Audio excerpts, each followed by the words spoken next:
I haven't vlogged in a while because, to be honest, I didn't think I had anything interesting to talk about. But before I get into what I want to talk about today, I feel like I need to explain this shirt. I have like 40 different colored shirts in the other room. Those are my show shirts. I just use them for doing videos. And I stood there this morning thinking, what color do you wear for a pandemic? I didn't want to wear black. That's too morbid. I didn't want to wear red. That's too alarmist. So I decided I'll just wear them all. This is my, I think I've shown it before, this is my remnant shirt. This is made from the remnants of the fabrics that were used to make those other shirts. Okay, so now that we are dealing with this COVID-19 crisis, maybe it's time to catch up with you and explain a little bit about what's going on. First of all, I live here in Southern California, I'm about 100 miles up the coast from Los Angeles, and finally we are seeing more restrictions here. Some stores reduced their open hours. One, just down the street from here, it's within a short walk or a bike ride, they established early access time for seniors 65 years or older. I'm 68. I wish Costco would do that. I shopped one time at Costco recently, and it was a zoo. The number of really full shopping carts in the store was amazing. The lines went from the registers all the way back, nearly to the back of the store. And there were many shelves that were empty, especially up top, where the store keeps their inventory. Hoarding really isn't necessary, especially here in this part of the country. I only needed 2 items, and they aren't popular hoarding items. I bought some Italian sausages and some marinara sauce. I use those for making a no-crust pizza once in a while. They're keto-friendly. Not that I am sticking to a keto diet at the moment. I haven't been. And I want to say, thankfully, no one is rushing to buy and hoard broccoli and Brussels sprouts, both of which I eat often. I don't need toilet paper. I got to show you something. I stock these big 9-inch rolls that you see in public restrooms, commercial size rolls of toilet paper. A carton of 12 of these will last more than a year. And I have 8 of these, 8 rolls currently still on the shelf in the cupboard in my bathroom. Okay, let's see, what else can I talk about? I added hand sanitizer to my list of items to always take with me when I leave home, which isn't often now. I spend most of my time here in my home. I'm comfortable in my own home. I don't mind having a ceiling over my head. I like having a ceiling over my head. I grew up that way in New England, so this feels normal to me. I don't get cabin fever. And if I do feel the need to be outside in the fresh air, I can work outside in my yard. This week, I helped a neighbor just across the way whose grass was really overgrown. It was a mess. He had been home recovering from surgery, and he couldn't do much. So, keeping a safe distance and not shaking his hands or touching him, I helped him mow his lawn. Okay, that was a good Samaritan thing to do, and I felt safe doing it. Now, here in this county, Santa Barbara County, there have been currently only 9 reported cases of COVID-19 so far. That's as of yesterday's news. A few days ago, the number was only 3, so it's climbing. And those early 3 are up in North County, more than 50 miles from here. Okay, 3 of the new cases are right here on the south coast of California, where I live.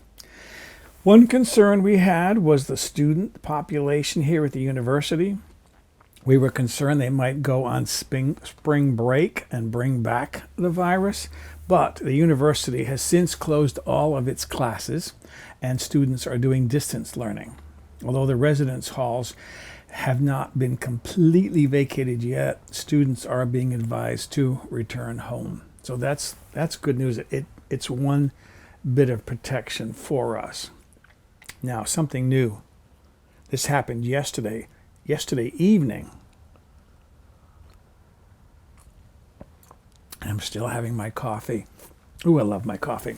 The governor of California, Gavin Newsom, is predicting that as many as 22.4 million Californians could come down with the virus. That's 56% of the population in the next 8 weeks, he said, if effective mitigation steps aren't taken. Well, I'd like to be among the 44% who don't get the virus. So that's why I stay in the home. So just yesterday evening, Governor Newsom ordered all of the state's nearly 40 million residents to stay home. I had already been doing it. As I said earlier, I've been doing that anyways. I give myself little projects to keep me occupied. For example, I have half a dozen shirts I bought a while ago. I bought those over at Costco, and the buttons aren't attached properly. I was wearing one this past Saturday, and a sleeve button fell off. Thankfully, I didn't lose it. I saw it and pocketed it.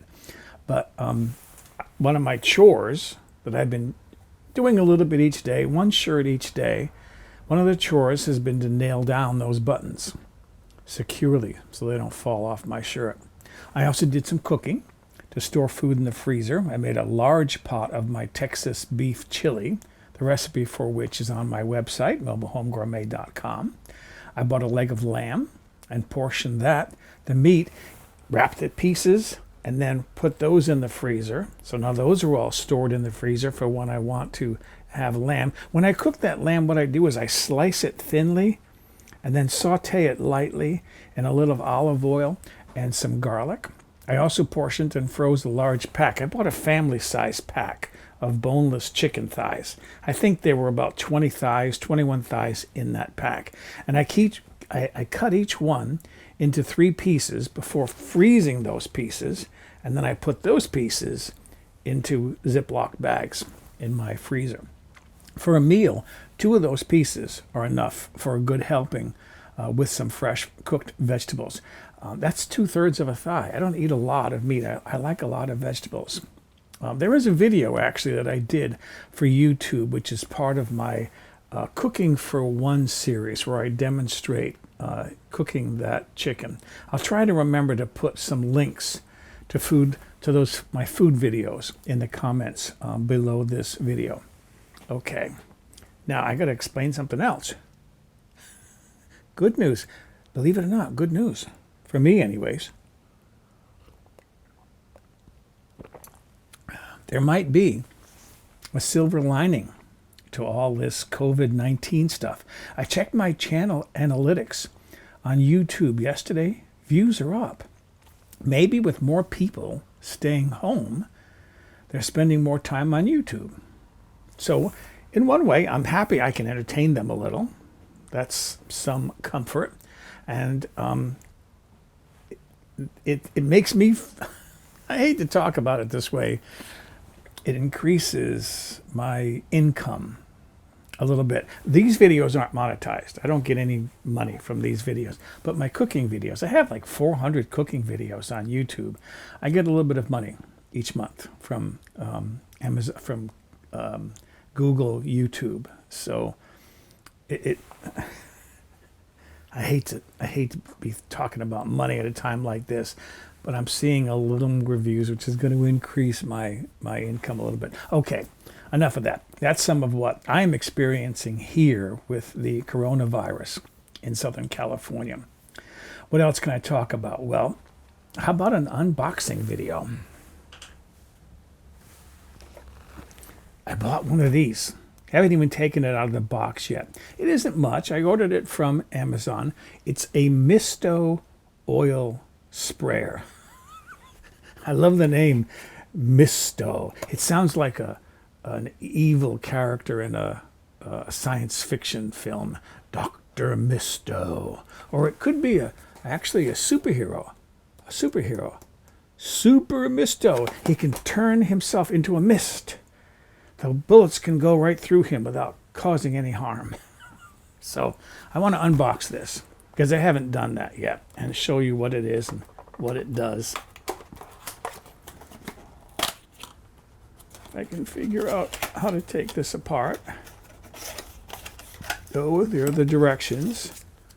right there. But I think it's pretty simple because they say on the back, there's only 3 directions. Fill halfway with olive oil, pump cap until resistance is felt, remove cap and spray, for which I'm going to need a bit of paper towel to demonstrate that. Paper towel. Okay.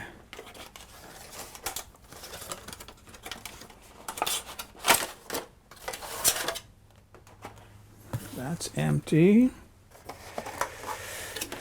Comes with a little plastic thingy in there.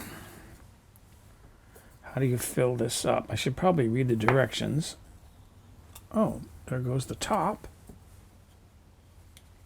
Fill only halfway. They say to fill it only halfway because there needs to be some head space. There's the little sprayer. I have some EVOO here, my extra virgin olive oil.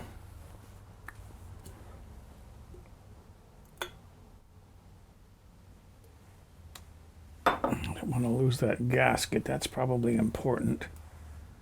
Can hold a little bit more. And that should be enough for a demonstration.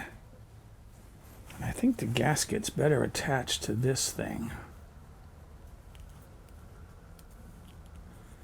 Put that down in there like that.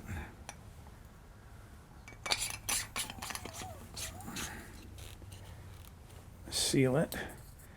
And then it says you pump the cap.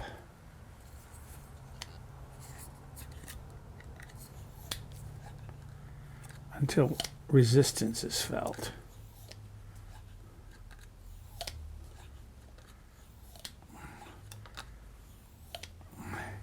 Just like one of those shake weight things.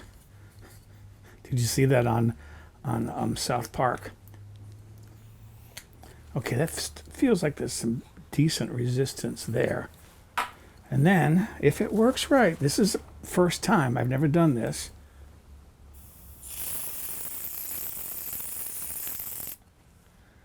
I don't know how well you can see that, but there it is. It's sprayed.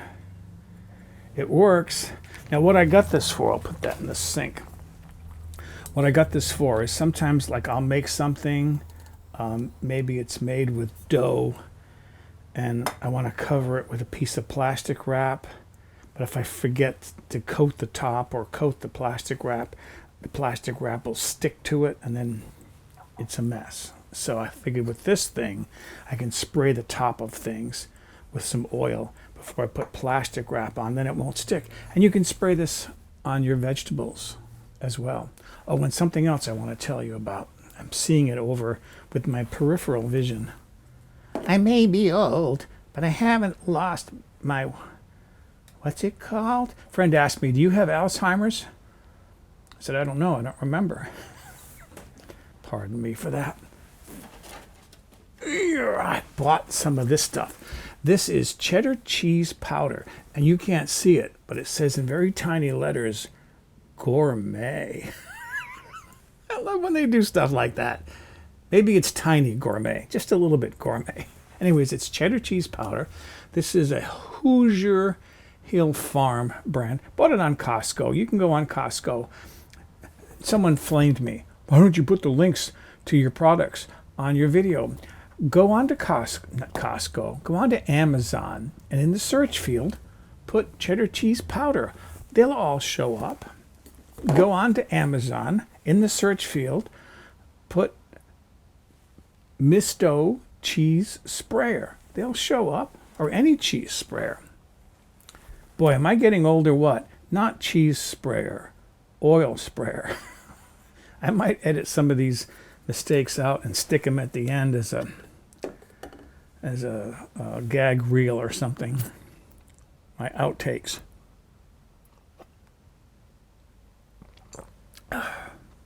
Anyways, reason why I bought this, and by the way, I tasted this. I opened it up and took a little taste. It tastes like medium sharp cheddar cheese. It's actually pretty good. I've wanted to figure out how to make crackers. I know they can be made, and I've tried it, And so far I've been unsuccessful, but I'm working on it, how to make crackers. And if I can do a successful cracker recipe, one that works, I'll do it as a video and I'll put it on my Mobile Home Gourmet channel. But that's what I bought this for, because I want to make cheese crackers, something similar to like Cheez-Its. Love Cheez-Its. Don't eat them very often because they're not keto friendly, but for a little treat once in a while, I'm going to try using this cheese powder to make cheese crackers. So anyways, I think I've covered everything I want to cover. I don't see anything else here that I wanted to talk about. I stack things up when I want to talk about them in a video before I put them away. That's what's going on here in Southern California. That's what I'm dealing with as far as the coronavirus. I do keep myself busy. Yesterday morning, I actually worked outside. That's how I met my neighbor and talked to him. I trimmed new little pieces of Diamondia ground cover and stuck it in really wet soil so that it would root. The last time I did that, I used rooting hormone. Half of them survived. I have better luck not using rooting hormone. That's how easy, I guess, Diamondia is to root. And then once it gets rooted, then I use that to fill in the bare spots where I've had to dig away, because I have a gopher problem here. So I put gopher bait down in the tunnels when I can find them, but that requires cutting away the Diamondia, lifting one of the stones, and then poking around till I find a tunnel, opening the tunnel, then putting gopher bait. You can buy the gopher bait over at Home Depot, and it keeps them under control somewhat. If I don't do that, there's 2 or 3 new gopher mounds in my yard every day. I didn't spend $6,000 on materials to do my yard, re-landscape my yard, just to provide gophers with a nice place to have homes. So I'm trying to keep the gophers down. The whole park has gophers. I've even seen one running across the street, trying to find a new place to dig a new home. But anyways, that's what's going on here as far as the coronavirus. I'm doing okay. I don't mind. I'm not using sheltering in place to describe what I'm doing. They're trying to discourage people from doing that, at least here, because it sounds like it's a little too alarmist. Like if someone in the neighborhood is shooting a gun, you shelter in place. They're calling it safety at home. It sounds better, and that's what I'm doing. I'm staying safely at home, and I don't mind. I have things to do, so if I can always watch a movie, and I can definitely read books. I'm reading a new book about Deutsche Bank and Donald Trump's relationship with Deutsche Bank. Okay, I'm going to get a little political. Okay, the stock market's been going down the last few weeks. Don't know whether it's going to stay down, whether it's going to zoom back up again. We don't know. But who can predict? But if it stays relatively low and gets even worse, they're talking about global recession. The incumbent is unlikely to get reelected during a bad economy. So it does not look good right now for Donald Trump to get reelected in November. He needs to get reelected because he needs another 4 years to allow the statute of limitations to run out to protect him. He can't be indicted now because there's the rule about not indicting a sitting president. So he needs those extra years to run the statute of limitations out for the things he's been investigated for that he did before he became president. The news is out there. Read the books. I do. If he doesn't get elected, I told a group, I meet, although we're not going to meet anymore because of the stay-at-home now rule, but we used to meet every other Saturday to talk about the news, and I told the group that the news might change between 2020 and 2021, that now we're reading about the latest things that Trump is doing as president. Starting in 2021, we might be reading about the latest indictments of Donald Trump. And it's not Schadenfreude, it's like, I just want to see him gone. I think if Biden gets elected, and I believe right now he will, things look good for Biden, I think the country will begin to turn around. Not everybody's not going to get along wonderfully, but I think people will start feeling more confident. If the stock market is still down, it might start creeping back up again. I know Biden can instill more confidence in the people than Trump certainly can. Lies don't instill confidence. They don't make people feel safe. So anyways, that's the latest. If you like what you're watching, subscribe or not. I don't really care. As I say, I don't make any money from these videos. I just do them because I enjoy them. And thanks for watching.